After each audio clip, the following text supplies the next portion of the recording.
and and things like that. But we have done a good portion of the Bible. I couldn't think hardly of a portion of the Bible we have not done.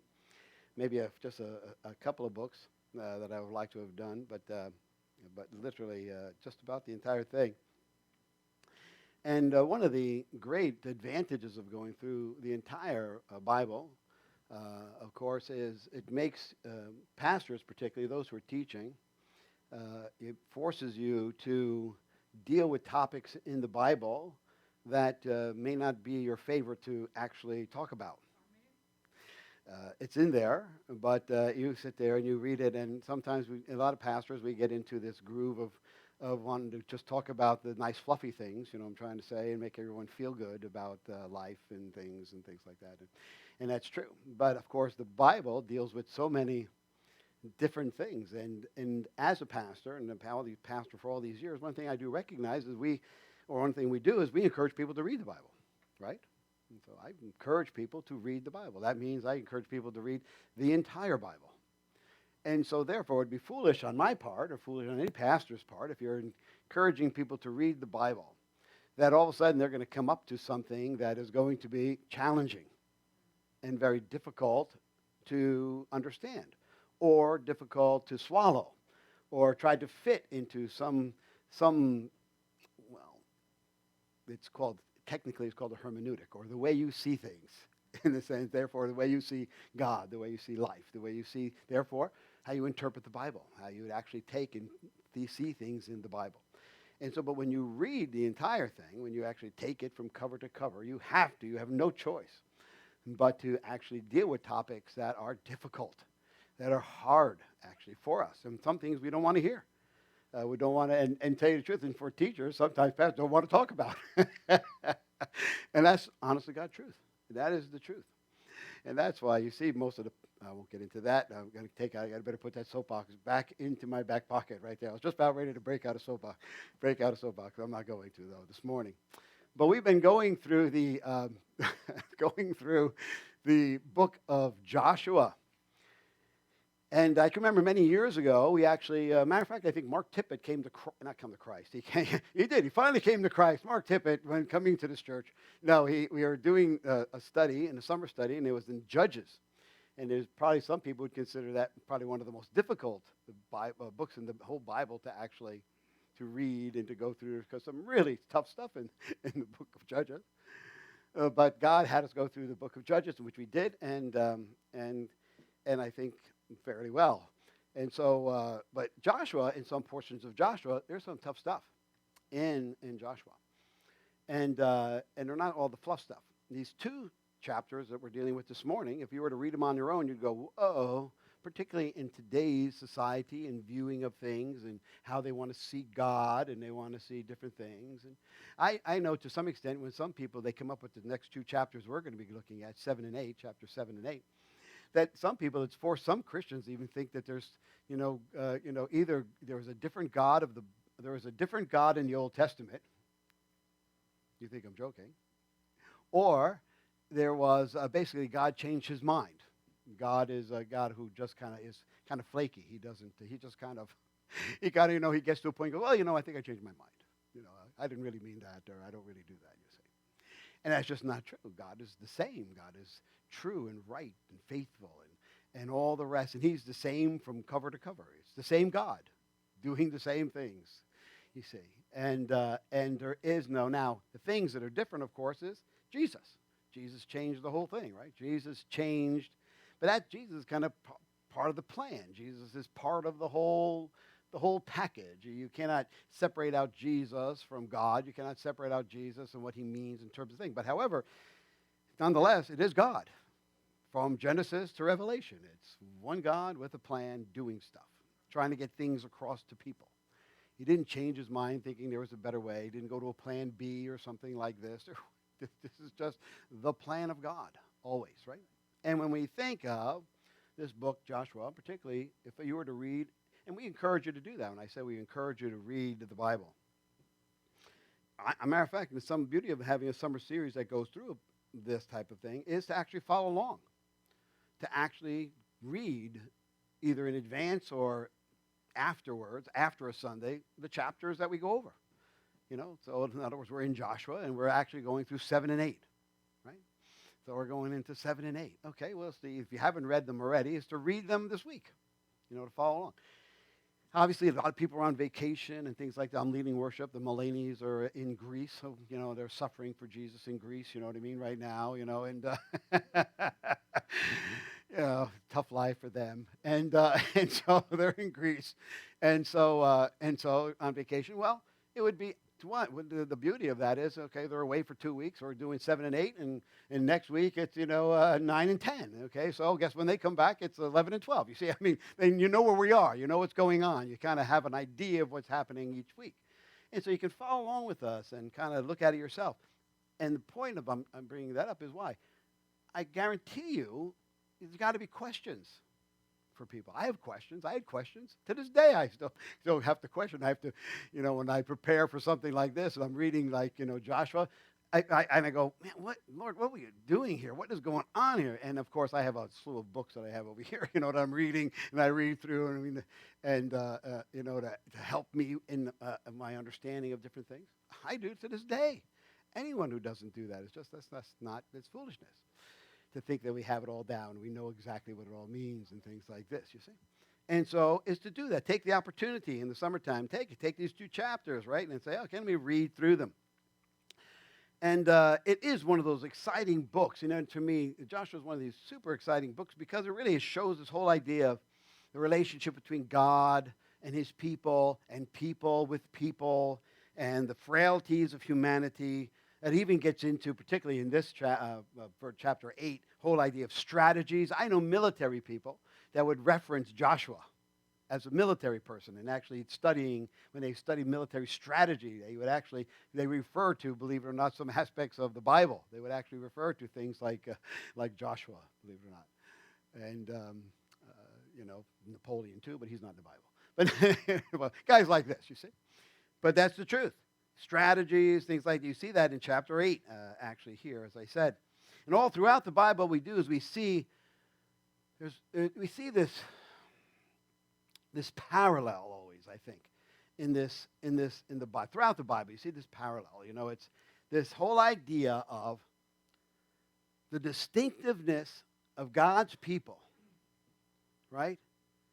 And the way life should be lived and where it's all going.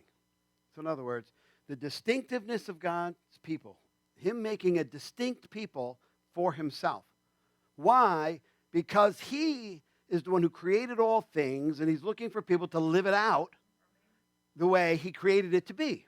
So you see this parallel always, constantly. Distinctiveness of people, of God's people, God's promise for a new life, new way of seeing life, a new way of living. See?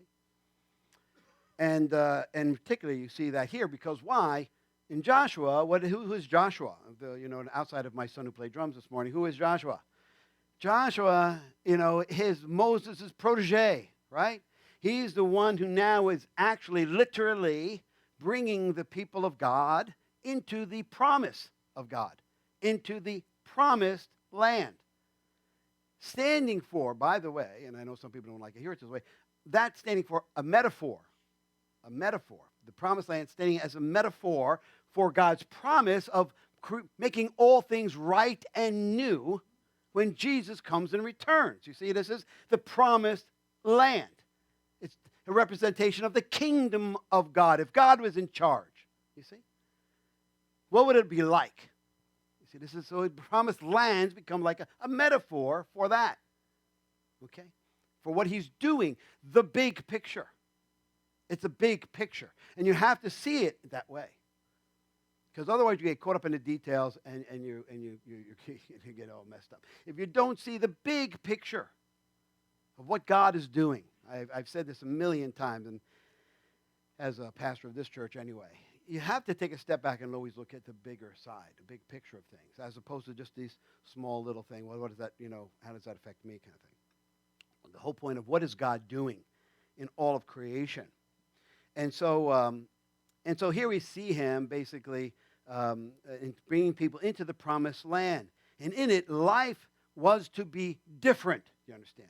In the promised land, life was supposed to be different. It wasn't supposed to be the same as where they came from or how they saw and lived life prior. In the promised land is to be lived differently. And to have it being lived differently, you needed to have a people who would be living it this way. They would become, therefore, distinct from all the others. Distinct from all the rest that were around them, you see. Not the same. Different. God's people living in God's land, in God's reality. You understand? This is the big picture. This is the parallel that's going on. Distinction of God's people, what he's doing in all of creation. You see? His promise to make things right and new.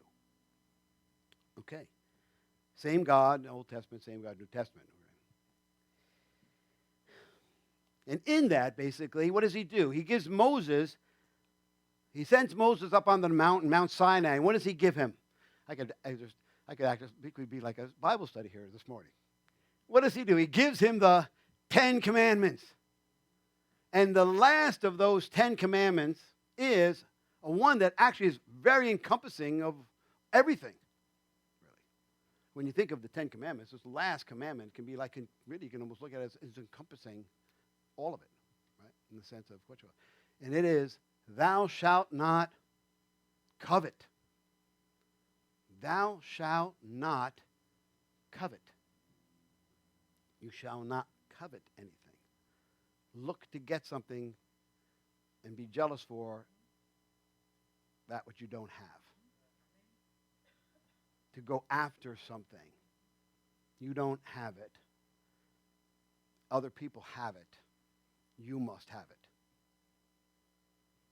Thou shalt not covet. So he starts naming off stuff in the commandment, right? Don't covet your neighbor's property. Don't covet your neighbor's wife. Don't covet. He doesn't say husband because husbands aren't very covetable anyway, right? So he doesn't say. He doesn't say anything about coveting. Don't covet your neighbor's husband because why? Yeah, one guy, just as another. No, he says don't covet your neighbor's wife. Don't cover your neighbor's property. Things don't. And then he says don't cover anything of your neighbors. Don't covet anything. That's how it ends. All encompassing of both halves of, if you will, the 10 Commandments, particularly. I can always remember. Every time I think of this, particularly, I can always hear my uncle in Italian, Zio.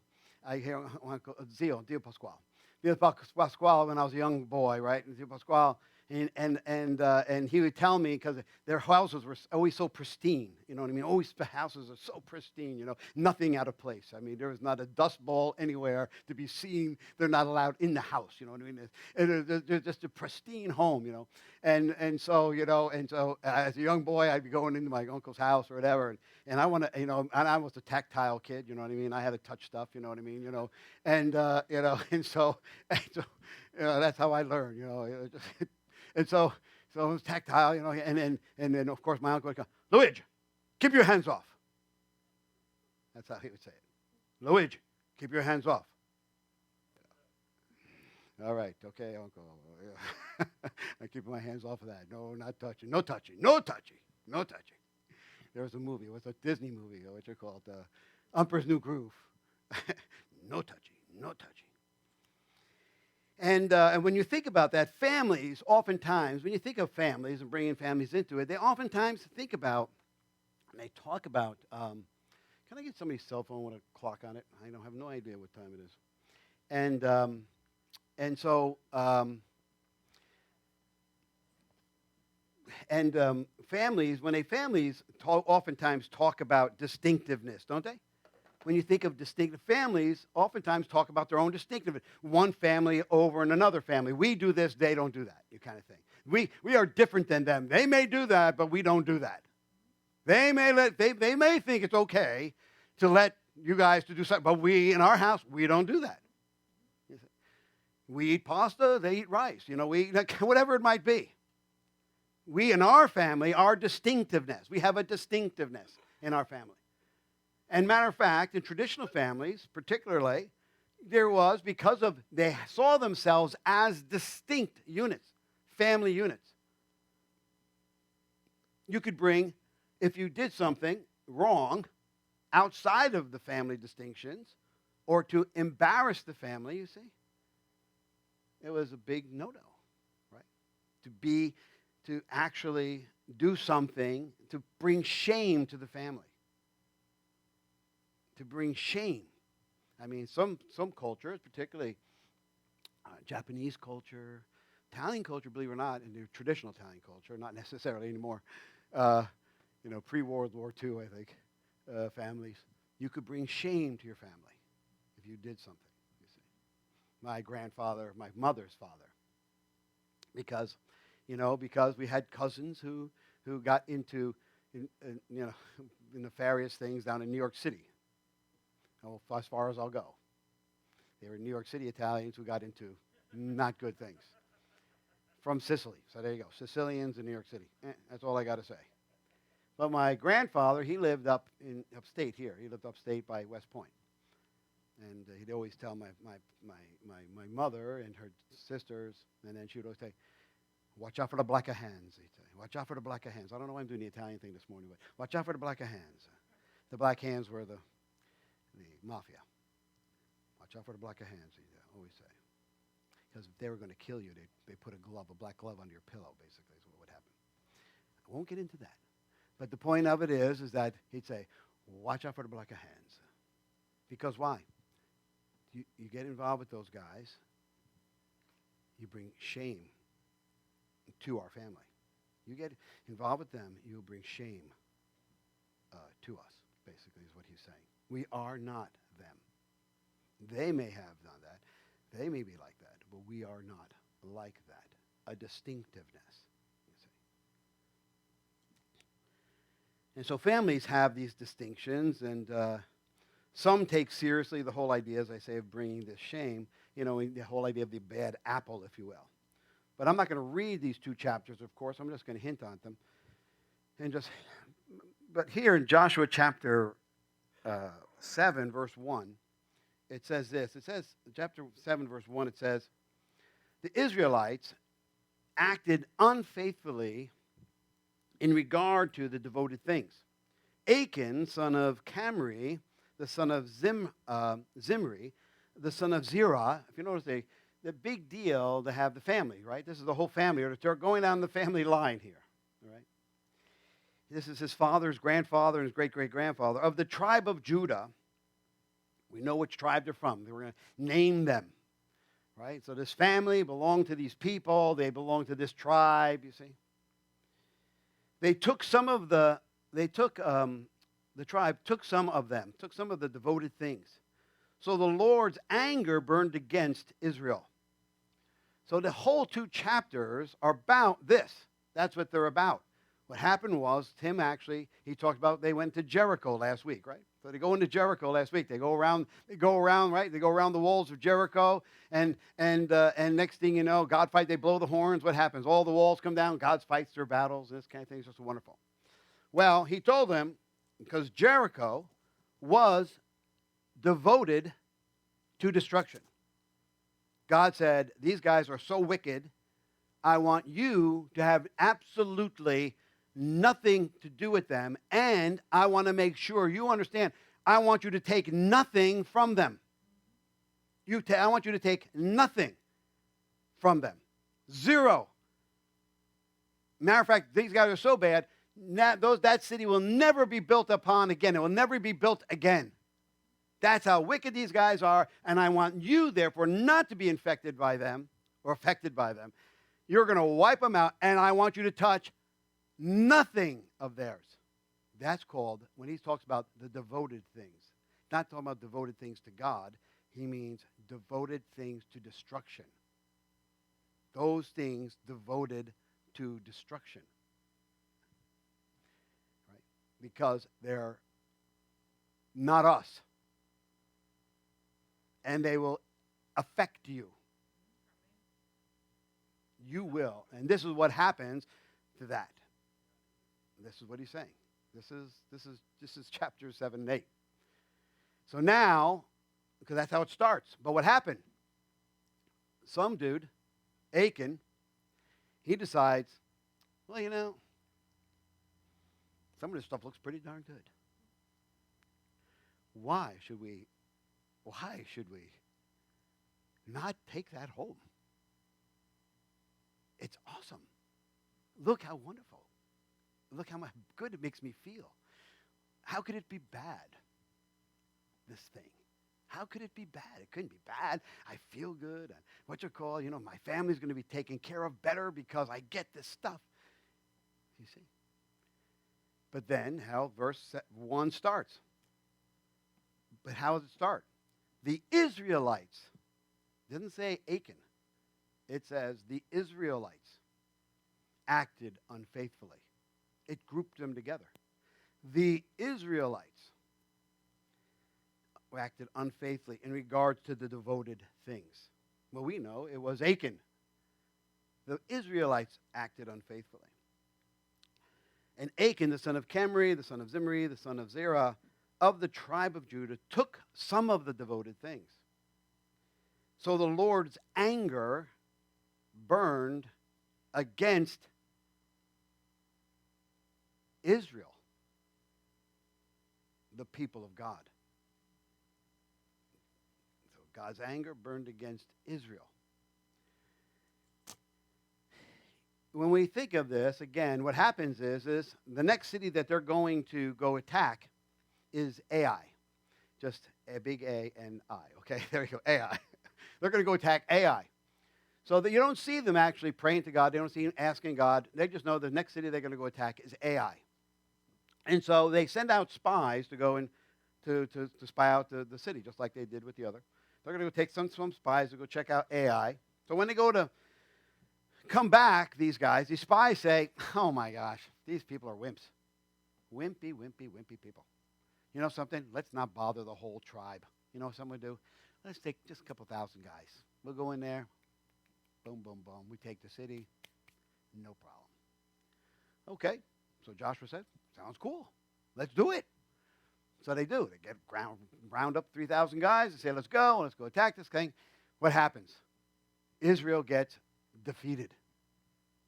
They lose. Guys die. Matter of fact, it says 36 people died in this bad attack. So they go running, it says. It says literally, it sent Israel running back home, back to their camp, you see. And so Joshua now, he's upset. Lord, what happened? Come on. You know what I mean? I mean, because he's flying off of the momentum of Jericho, right? Man, we did all this stuff. My God, how great it was. My goodness gracious, we are the best. Look at this. My God is with us. No one's against us. Oh, come on. And then all of a sudden, a defeat. Ai, they get beat. Not only they get beat, I'm telling you, guys die. And that's why they go running back to their camp. And so Joshua and him trying to figure out what happened, goes to God and starts praying to God. And he says, there's a problem. He says, you guys have sinned against me. You have taken and coveted. You've coveted some stuff that I had devoted that I want you to have nothing to do with. I want you to have nothing to do with that stuff. You see, has no place in God's people as being distinct, and it has no place in God's new creation in his promised land. Do you understand? In this, it's got no place for this stuff. Not in you as my people, not in me in my new creation and new land. So when we think of these things, it's, why do we think, being covetous, why is being covetous such a big deal to God? One scholar basically says this about covetousness. He says this, he goes, covetousness is an insatiable desire for worldly gain. I have that actually down there if you can find it. It's covetousness, under covenant. Covetousness is an insatiable desire for worldly gain, for worldly gain. Covetousness is an insatiable, it cannot be satiated, cannot be satisfied. It is an insatiable, basically, desire to find fulfillment, to find meaning, to find purpose in things instead of in God. The spirit of covetousness leads to and is the mother of many sins. It's the mother, it gives birth to, covetousness gives birth to all kinds of sins.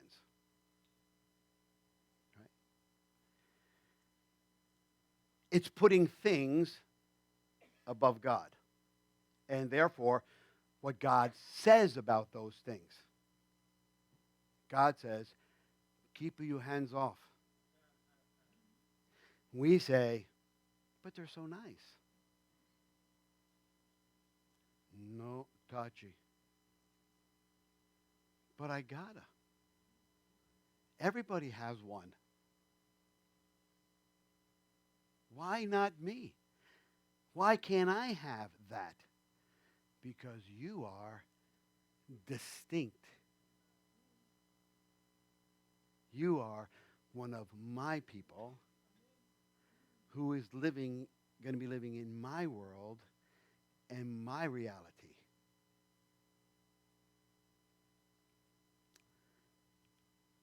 So in Joshua 7:21, it says this. This is what happens. This is what Achan says when they finally find out who is the one who actually stole the stuff. They got to figure out, okay, who stole the stuff? Did you steal stuff? I didn't steal. Joshua, I didn't take the stuff. Who stole the stuff? Who took that stuff? And they finally, of course, find out it's Achan. And he says, and when they ask Achan, why? Why did you take the stuff when God said don't take the stuff? And he says this. See if this doesn't sound familiar. When I saw among the spoils, in other words, the devoted things, those things that were in Jericho, a beautiful cloak from Shinar. I saw this beautiful clothes. Oh my God, it was fantastic. I couldn't afford it myself, so I figured I'd steal it. I saw this beautiful cloak from Shinar and 200 shekels of silver. There was big bucks there lying around, and those people were now dead because we just wiped them out, and the money belonged to nobody. No one was going to claim them. Even if I brought them to the Palestinian police, it wouldn't make any difference. No one was coming to collect those money. Even if I was going to be a good guy and say, hey, maybe, you know what I'll do? I'll give it to the Palestinian guards and say, hey, look, hey, everybody come and collect some money. No problem. Give it to them because it's probably theirs, okay? But no one's coming because we all wiped them all out. Who's coming to collect the money? Nobody. So he says, when I saw the cloak, when I saw the 200 shekels of silver and the bar of gold weighing 50 shekels, my goodness gracious, it was my birthday. It was my birthday. Come on. Then I coveted, and he says very specifically, I coveted, you see, them and took them. And see, they are hidden in the earth inside my tent with the silver underneath. Achan, why did you have to bury it?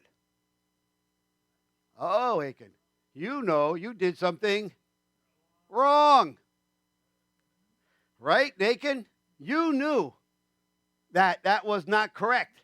You knew God, and I would say to this way in terms of our own lives, we have the Holy Spirit.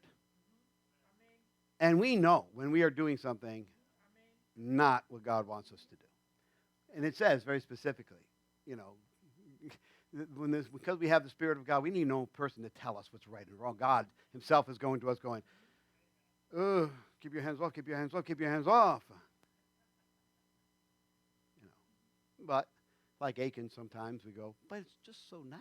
It's just so good. So why? So he has to hide it, you see, from everybody else, thinking that God can't see it under the earth, you see. God don't see it. God don't see it. I don't see it. God don't see it. No, no, no, no, no, no, no, no, no, no. You know, one of those. You know, a guy named Alexis de Tocqueville, basically, when he described in his visit, and I'm going to probably try to sum up a little bit here, when he visited America in 1830s, a guy named Alexis de Tocqueville wrote a great book. I've referenced it here in this church many times. It's called Democracy in America, it was called. It came out in the 40s, 1840 something. But he visited America, 1830, and he was checking it out, going up and down. And this guy, though he was more like a sociologist type, he traveled the whole thing. His observations were prophetic. His observations, when you read them, are a bit prophetic, actually, what he sees in the country and what could happen to it and things like this. And one of the things he notices, because in those days, there was a lot of prosperity. There was a lot of abundance. Things are good. Right? Things are good. But he makes this observation amongst the populace that's there. He says, he goes, there's a strange melancholy amongst the people, amongst the inhabitants of America, he goes, even in the midst of their abundance. They have all this abundance. They have all this stuff, he says. But he goes, there's this strange melancholy. In other words, what he means by that is I have everything I need, but I don't have everything I want because that person over there has more than I do. They have that. I don't have that. Even though I have all I need. I live in this abundance. But however, I'm still lacking because I'm single and I don't have a husband or wife. My house is only 3 bedrooms and somebody else has 4. Yes, I have a motorcycle, but I don't have a Harley. Yes, I have you see what I mean? I have whatever. I don't mean, he observed that there was this strange melancholy. And it's what would be considered almost a motivation for more. This insatiable desire for more. A covetousness, you see. And so, but he makes this other comment, being a Christian to some extent. He says that basically he goes, the incomplete joys of this world will never satisfy. Is how he actually ends this paragraph. I'll read that one more time. The incomplete joys of this world, he says, will never satisfy. Anything the world has to offer us will never, ever satisfy us. As God's distinct people living in God's reality and kingdom, where he's bringing us. And that's why Hebrews chapter 13, verse 5 and 6 says this, keep your life free from the love of stuff. He says in Hebrews, and be content with what you have.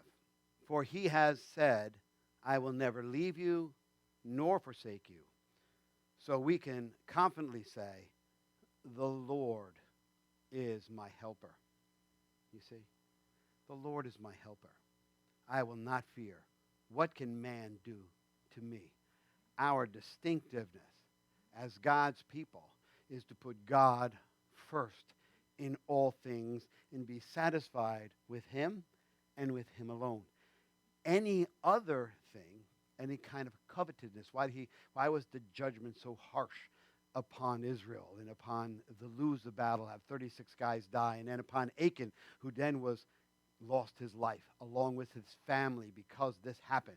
He lost his life along with his family, you see? This is the hard part of that chapter 7. He loses his life, okay? Because why? Because idolatry, putting anything before God, is idolatry, is an idol. You've put it above God. Whatever it is. And that leads to death. And God in his mercy does not want us to die. God in his mercy, as his people, as being one of God's own, creating a distinct people to live in a new reality. These things have no place in that reality. So, chapter 8, they clean up their life. God gives them a strategy. He tells them how to actually do the battle. God did not blow down walls. God did not do any of that kind of thing that he did in Jericho. They themselves actually had to go out and do the battle themselves. But this time they go with overwhelming force, 30,000 in ambush, 5,000 to create the ambush. The king of Ai comes out because the Israelites, what they do is they fake him out. They make believe that they're beat again, and they turn tail and run. And so the king of Ai comes out with his entire army and every man that could grab a weapon and comes out of the protected city to go chase down these 5,000. When he does that, 30,000 of the other Israelites come out of the woods. They go into the city. They burn the city. They take the city. They see that the guys who are the 5,000 see the smoke going up from the city. They see the smoke. So the 5,000 all of a sudden turn around and start back at the guys who are chasing them from Ai. The 30,000 come out of the city and they crush their enemies. You see?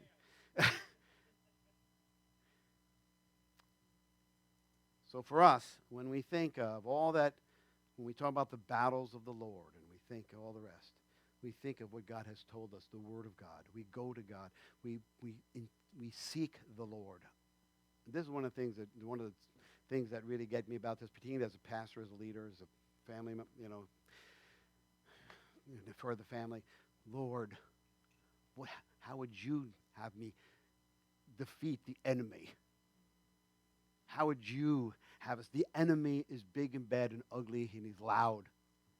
How would it be? How would you want me to fight this battle? What it is that you can do in terms of it. So you see God fighting the battle, and you see what? At the same time, God fighting and them fighting along with God. This is the story of Ai. God fighting, God giving strategy. Sometimes I think when we read Jericho, we think God fights our battles, so that means that we can do this. Oh yes, I do nothing. I just sit here and get on my back and float.